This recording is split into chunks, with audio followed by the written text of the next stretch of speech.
J'ai eu une vision. J'ai vu un océan sombre et agité. Dans cet océan, j'ai cru voir des myriades de pauvres êtres humains qui flottaient, poussaient des cris, gémissaient, maudissaient, se débattaient et finalement qui se noyaient. Émergeait de cet océan noir et furieux un immense rocher. Son sommet surpassait les nuages noirs qui surplombaient la mer. Entourant la base de ce rocher, il y avait une vaste plateforme où se trouvaient des rescapés. J'ai eu la joie de voir quelques-uns d'entre eux aider ces désespérés à atteindre ce lieu sécuritaire. Mais une chose me troubla profondément.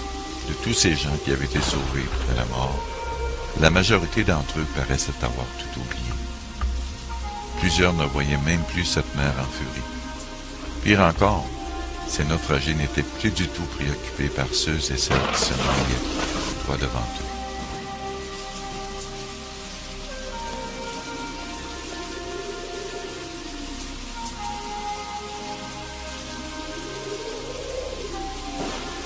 À ce moment-là, j'ai vu quelque chose qui m'a étonné. J'ai aperçu un être resplendissant de lumière quitter son palais céleste et descendre du ciel pour se retrouver dans l'océan au milieu de ceux et celles qui se noyaient. Il tentait de les sauver avec une telle ardeur que des grumeaux de sang coulaient sur son visage. Il criait d'une voix forte vers ceux et celles qui étaient sur la plateforme, ceux-là même qui avaient été sauvés.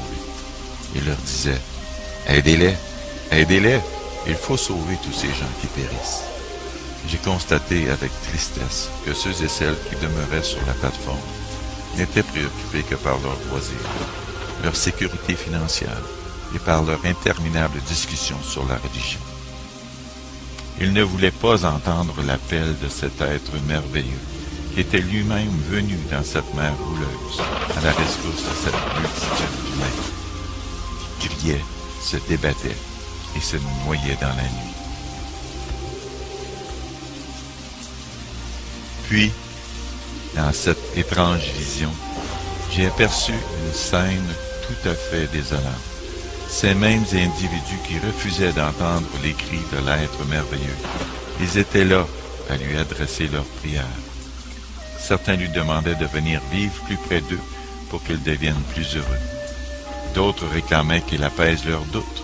D'autres encore insistaient pour qu'ils montent sur la plateforme afin de mieux veiller à leur sécurité.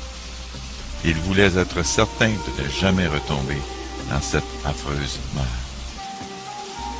Je les ai vus se rassembler, se tenant aussi près que possible du grand rocher.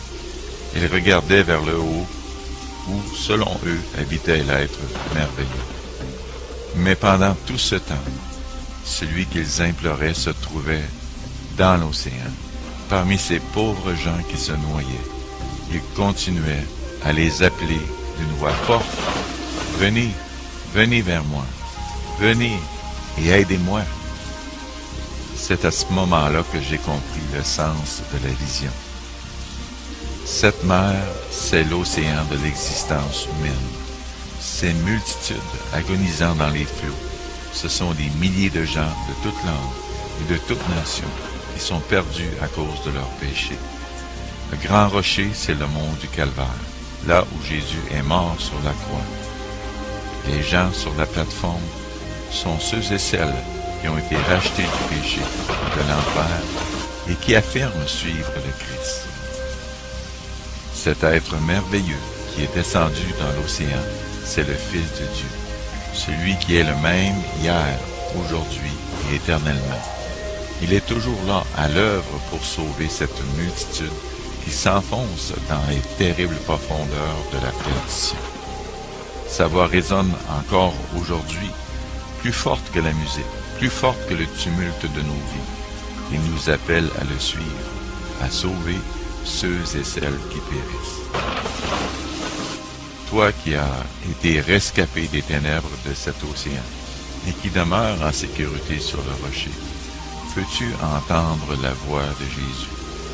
L'entends-tu qui t'appelle à le rejoindre dans cette mer en furie? Alors, que feras-tu?